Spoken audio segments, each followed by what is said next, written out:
Hi, Mr. Clinician Joel Karim. What is your name? Selena. Hi, Selena. So today we're going to be performing a respiratory and lung exam. If at any time you feel any pain or discomfort, please let me know. And everything you say will be handled with confidence. May I begin? Okay. So the differential diagnosis for this case is pneumonia and lung cancer, carcinoma. We're going to be inspecting for that. So first, we're going to do inspection. For inspection, we're gonna look for the SCM on both sides. We're gonna check the clavicle and the ribs. For the posterior side, we're going to be checking the scapula. Also, we're gonna be looking for any respiration patterns, if it's too fast, too slow, or if it's normal. We're also gonna be looking for any loss of color, posteriorly and anteriorly. In this case, it would be posteriorly. You sit facing the wall for me, please. Going to be checking for any cyanosis, loss of color, if there's any dyspnea, difficulty breathing. We're also going to check if there's a 2-to-1 ratio of length and width. We're also going to be checking vascular abnormalities, pallor, and respiratory patterns, rib cage symmetry. After that, we're gonna go into palpation. So I'm gonna be palpating your back in some areas, okay? First, we're gonna start with the apices. Can you cross your arms and bend slightly forward? There.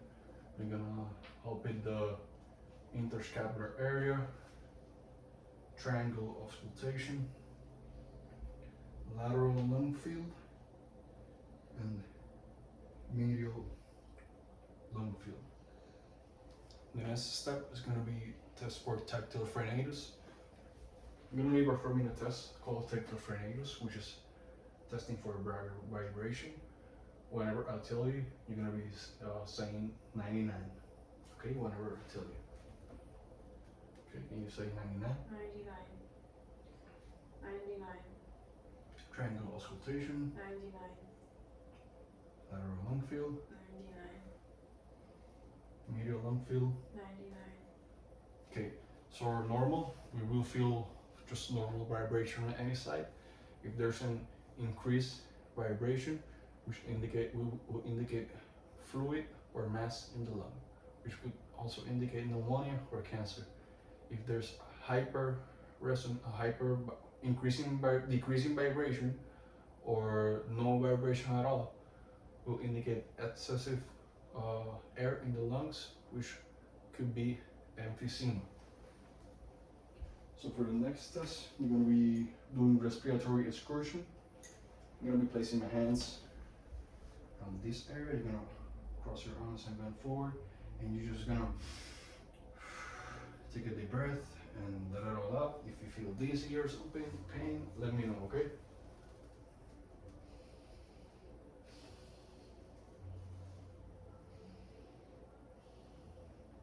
One more. This test is called respiratory excursion. It's going to be looking at the symmetry of your breathing. A positive test will be loss of symmetry in one side or both when you're breathing. It's supposed to look like this, which that could indicate an underlying lung problem, either unilaterally or bilaterally. Now for the next test, we're going to be palpating the lymph nodes. So can you face down for me, please? Facing this side. No, face up. Okay, so I'm going to be palpating your axillary lymph nodes, your reticulation. Okay, no? Good. So this test will require me to palpate in this area. So for the axillary lymph nodes, I'm going to palpate the lateral lymph nodes. Yeah, so for this test, you're going to be distracting your breast with this side. Palpate the medial lymph nodes. You're going to go over the latissimus dorsi and palpate it. And we're going to go under the pec major muscle and palpate this. I will also perform this test bilaterally. So you can read this. So our normal, the normal for this test is that the lymph nodes are not palpable. If they're all palpable, there are two reasons that could be. If it's non-tender, hard, and non-mobile, that could indicate cancer. If they are tender, soft, and mobile, that could indicate an infection. Okay, so you can sit down for me. Okay, so you're facing the wall. We're gonna do percussion test. So for this test, I'm gonna need you to cross your arms, bend slightly forward. I'm gonna place my finger, and I'm gonna just percuss, okay? Going apices.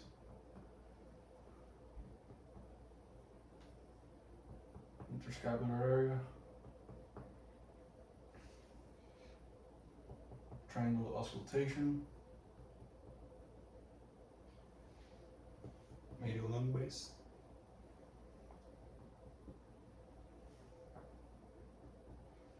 Medial lung base here, and lateral lung base and medial lung base. Okay, so for this test is supposed to sound a resonant sound. Positive will be if there's any dullness on this test, on the sound, that could indicate fluid or mass. If there's any when I do hyper resonance, it could be that there's excessive air, which could be emphysema. Okay, so now we're going to be doing diaphragmatic excursion. Okay, for this test, you're going to cross your arms, bend forward. Okay, this test is going to require me take a deep breath and hold. Not yet, I might tell you, but if you feel dizzy or something, you need to tell me anything that you feel, let me know, and we'll stop the test and perform it. Okay? You take a deep breath and hold. Hold.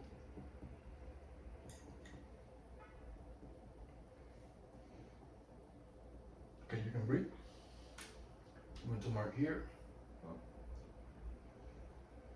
Now, I need you to do the same, but breath in and breath out, and when you do a breath out, you hold it, okay? Breath. Hold.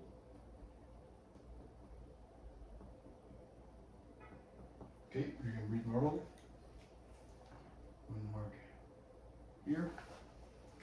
Let's do this on the other side. Breathe in, hold.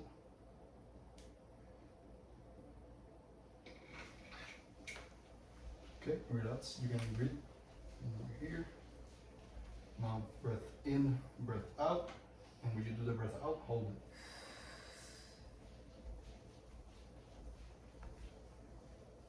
it. Okay, relax. Okay, good. So normal for this test would be measurement of 3 to 5 centimeters. If there is a difference in measurement, that could be a lung problem also. And the right side will be slightly higher than the left side because the liver is on the way. Okay, so now we're gonna do auscultation. You're doing good. Okay, so for this test, I'm going to be listening to your breath. So I can need you to breathe in, breathe out, okay? Breathe in. Breathe in. Breathe. Interscapular area. Breathe.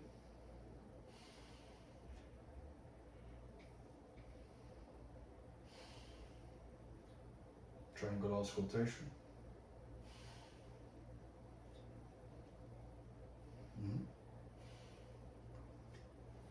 Medial lung base.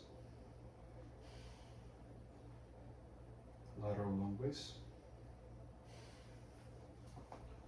2 more in the lateral lung base and the medial lung base. Okay, so if we're looking at a case of pneumonia, we're going to listen to a crackling sound, which will be louder on inspiration. That could indicate that there's fluid in the lungs. Therefore, we can say that this could be a pneumonia. For consolidation, we'll be listening to a really high pitch, which is also loud on inspiration, and that could also indicate consolidation. For the last test, we're going to be performing bronchophomy. This test is going to be similar to the one you said 99, but I'm going to be listening to your lungs. Whenever I put my stethoscope in here, you're going to say 99, okay? You don't have to breathe in, breathe out. Okay. 99, 99,